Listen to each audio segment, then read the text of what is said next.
अस्सलाम वालेकुम। आप उसामा गाजी यूट्यूब चैनल देख रहे हैं। हैरानी भी होती है, परेशानी भी होती है बाज़ औक़ात के दो ममालिक जो बज़ाहिर बहुत करीबी दोस्त हों, बरादर इस्लामी मुल्क हों, लेकिन जब अपने अपने मफादात की बात आए तो इतने ज़्यादा एक दूसरे के मुखालिफ और आमने सामने आ जाते हैं। आप अंदाज़ा लगाइए कि यमन में मुत्तहिदा अरब अमारात और सऊदी अरब आमने सामने हैं। अभी जो इतनी शदीद बमबारी की है सऊदी अरब ने हुसियों के ठिकानों पर, कहा जा रहा है, और जो इस वक्त कैपिटल कहा जाता है जो हुसियों के अंडर है, सना में इतनी ज्यादा बमबारी की है, कम से कम 15 जगहों पर। और जो हुसियों का टीवी है वो इस बारे में तस्दीक भी कर रहा है। तो ये सऊदी अरब ने की है उस दहशतगर्दी के जवाब में जो एयरपोर्ट पर हुई एक दिन पहले। अब ये सारा मामला क्या है?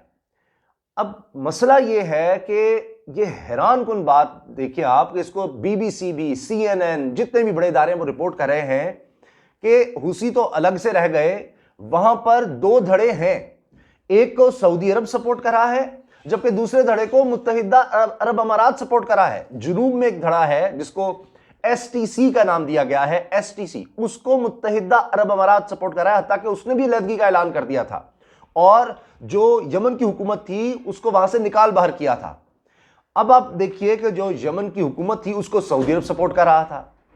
अब सऊदी अरब सपोर्ट कर रहा है वहां की फौज को, यमन की, और वहां जो जनूबी मलेशिया है STC के नाम से, उसको मुत्तहिदा अरब अमारात सपोर्ट कर रहा था। तो ये बज़ाहिर दो ऐसे ममालिक जो बड़े करीबी ममालिक हैं, ईरान के खिलाफ दोनों इकट्ठे हैं, हर जगह इकट्ठे आपको नजर आते हैं, लेकिन यहां यमन की जंग ने इनको भी एक दूसरे के सामने ला खड़ा किया हुआ है।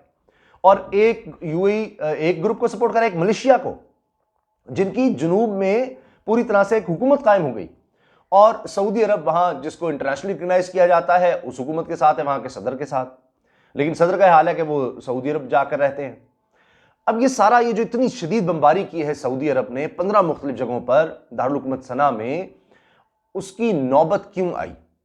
और अब तक देखिए यमन में 6 साल हो गए हैं कि वो सऊदी अरब के कंट्रोल में मामला नहीं आ रहे। 6 साल से ये जंग जारी है। 1,10,000 लोग इसमें जाँ बाक हो गए, और अक़वाम मुत्तहिदा कह रहा है कि दुनिया का सबसे बड़ा ये सानिया है, सबसे बड़ी ट्रेजेडी है जो इस वक्त यमन में हो रही है। भूख अफलास से लोग अलग मर रहे हैं, वबा से लोग अलग मर रहे हैं। तो सऊदी अरब का ख्याल था कि हफ्ते 10 दिन में ये गेम खत्म हो जाएगी, मोहम्मद बिन सलमान ये समझते थे, लेकिन ये बढ़ती चली जा रही है।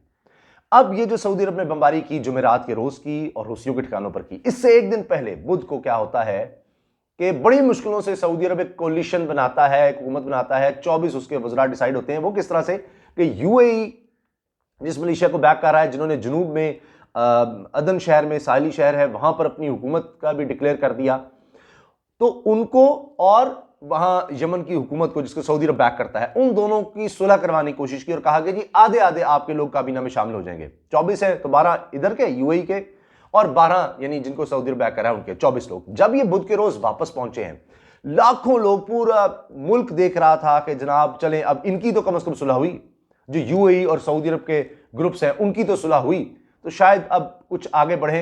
हुसियों का मसला तो अलग से है, तो ये इलाके में तो अमन हो जाए, दोनों मिलकर इसमें अमन ले आएंगे। जब ये काबीना के अरकान वहां पर पहुंचे, जैसे ही इन्होंने लैंड किया, जोरदार धमाके शुरू हो गए, और इसमें कम से कम 22 से ज्यादा अफराद जाँ भाग हुए हैं, 50 से ज्यादा जख्मी हुए हैं। और इस नौयत के जितने धमाके यमन में, उनमें ये बड़े तरीन धमाकों में से है। इसके बाद आप अंदाजा लगाइए कि वहां एक करीब पैलेस था जहां पर ये सारी काबीना को ले जाया गया, सारी लोगों को ले जाया गया। वहां पर भी सऊदी अरब कहता है कि ड्रोन हमले को हमने नाकाम बनाया। आप अंदाजा लगाएं, वहां तक भी अटैक होने लगा था। अब हुसियों की तरफ से तो कंफर्म नहीं किया गया कि जी उन्होंने अटैक किया है, लेकिन इसमें रेड क्रॉस के लोग भी मारे गए और लोग भी मारे गए, और यह मामला नजर ही आ रहा है, हर तरफ रिपोर्ट हो रहा है कि ये बढ़ता चला जा रहा है, ये कंट्रोल नहीं हो रहा, सऊदी अरब के कंट्रोल से बाहर चला गया है, मुत्तहिदा अरब अमारात के कंट्रोल से बाहर चला गया है। लेकिन ये दोनों इससे बरीजुमा इसलिए भी नहीं हो सकते कि आप क्या करते रहे। यानी इंसान सर पकड़ लेता है कि ये क्या क्या मफादात हैं ममालिक के, वैसे इकट्ठे हैं। इसराइल को आप देखिए, उसको मानने के हवाले से देखें, उसके साथ ताल्लुकात के हवाले से देखें, बहुत सी बातें कही जाती हैं कि UN ने तो मान लिया, सऊदी अरब भी पीछे पीछे है, जो भी बातें वैसे आप देखें किस तरह मिलते हैं। लेकिन यमन की जहां तक बात है, अपने अपने ग्रुप्स बनाए हुए हैं, यूएई की अपनी मिलिशिया, उसको सपोर्ट किया, सऊदी अरब ने अपना, और उसकी वजह से आप देख लीजिए कितनी तबाही हो गई है, कितनी तबाही हो गई है।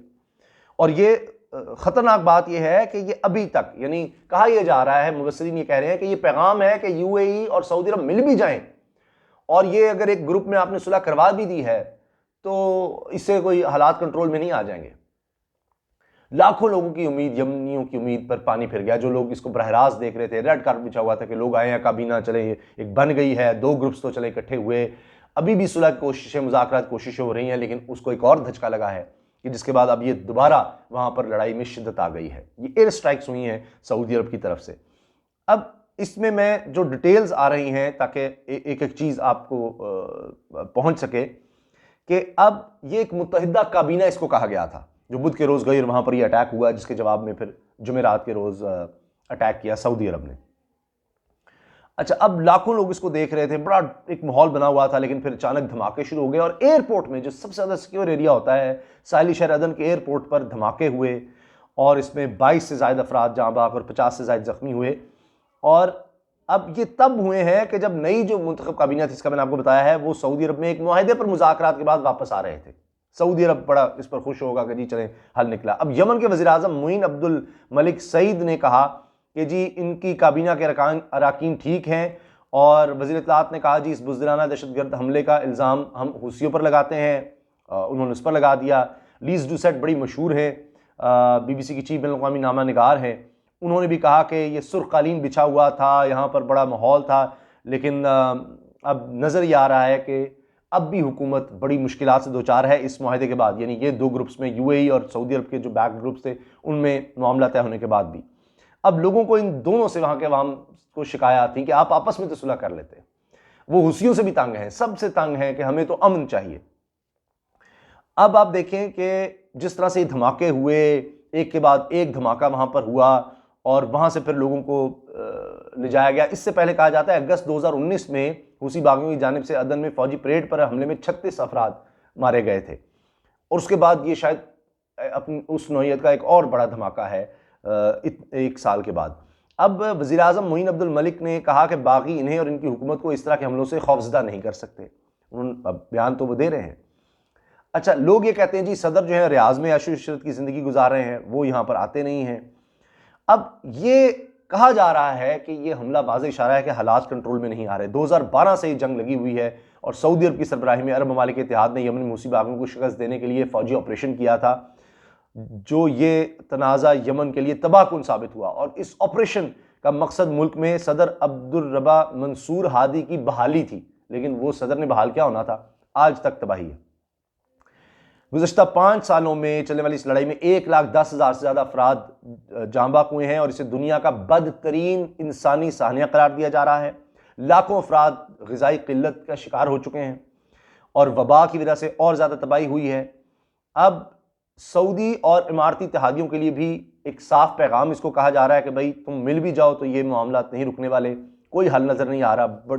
बड़े अफसोस की बात है। और सऊदी अरब पर आपको पता ही है कि आए दिन हमले होते रहते हैं, ड्रोन मिसाइल हमले तक होते हैं, उसमें कितना सऊदी अरब का नुकसान हुआ। तो आखिर में मैं अर्ज़ कर दूं कि अब ये रिपोर्ट हो रहा है कि दोनों फरीक वैसे तो हुसियों के खिलाफ लड़ाई में इत्तेहादी हैं, लेकिन दोनों के दरमियान जारी ताकत की कशमकश अब संगीन होती जा रही है और मुल्क के दारुल हुकूमत और शुमाली इलाकों पर हुसियों का कब्जा है। STC ने अगस्त 2019 में साहिली शहर अदन का कंट्रोल हासिल कर लिया था, ये जो UAE बैग्ड हैं, और नवंबर तक वो मुल्क की काबीना को अपने आर्जी ठिकाने वापस आने की इजाजत नहीं दे रही थी। फिर सऊदी मुदाखलत पर दोनों के दरमियान अप्रैल में एक मुआहदा तय पाया, लेकिन इसका इतलाक भी नहीं हो सका और ताज़ा झड़पों के बाद जनूबी यमन ने खुद मुख्तारी का ऐलान भी कर दिया। ताहम ये ऐलान 3 माह बाद वापस लिया गया और दोनों फरीक मुज़ाकरात की मेज़ पर वापस आने पर आमादा हुए और वहाँ इत्तफाक हुआ कि काबीना की 24 नशिस्तें मुल्क के शिमाल और जनूब के नुमाइंदों में आधी आधी बांट दी जाएंगी। ये मुआहदा हुआ था, लेकिन उसके बाद धमाके हो गए। तो मेरा ख्याल है UAE और सऊदी अरब को भी इस पर सोचना चाहिए कि कम से कम वो तो पहले इकट्ठे हो जाएं और उसके बाद पूरी दुनिया को इकट्ठा करके इसका हल निकालें। ये एक इंसानी इल्मिया है और सऊदी अरब के लिए भी कितना नुकसानदेह है, इससे वहाँ पर कितनी डिस्टेबलाइजेशन हो रही है, अदम इस्तेहकाम हो रहा है, मईशत पहले ही सऊदी अरब के नीचे जा रही है। इतना खर्चा इस जंग पर सऊदी अरब का हो चुका है और उससे वो निकल नहीं पा रहा। अल्लाह हाफिज़। पाकिस्तान जिंदाबाद।